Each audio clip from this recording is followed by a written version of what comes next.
छत्तीसगढ़ी गाने देखने के लिए हमारे YouTube चैनल को सब्सक्राइब करें और नए अपडेट्स जानने के लिए बेल आइकन के बटन को क्लिक करें।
गंगा जल मथुर पावे पखारो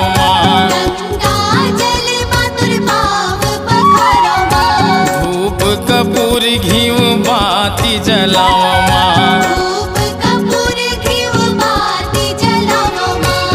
गरबर फूलवा के हार गरबर फूलवा के हार भवानी मैया लेला हवारती तुम्हार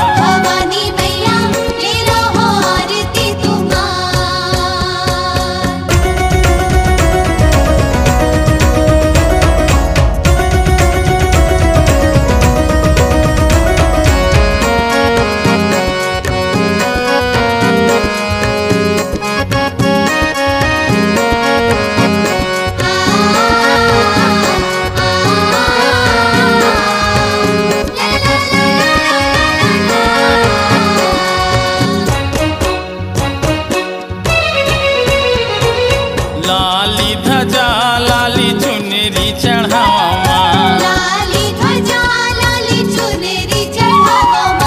कर जोर माता में शीस नवावा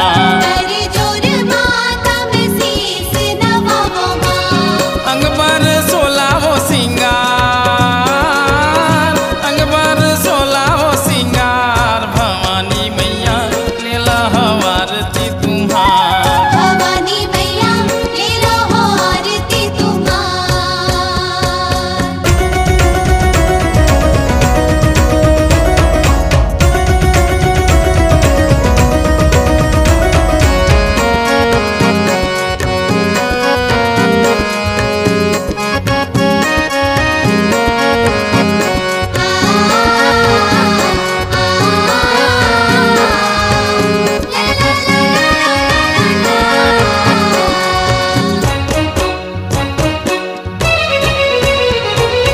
काजू किशमिश के भोग लगावा पान सुपारी नरियर भेंट चढ़ावा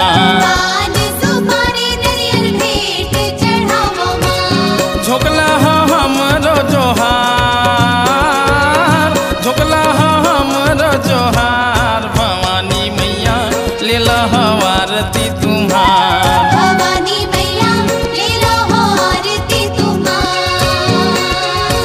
आरती उतारो दिया ना जलावा।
आपकी आवाज ही आपकी पहचान है। यदि आप अपनी आवाज को एक नया आयाम देना चाहते हैं तो चले आइए मल्टी ट्रैक डिजिटल रिकॉर्डिंग के लिए AVM audio video studio, Khamtarai, Raipur. Mobile number 9301523929 और 7869646201।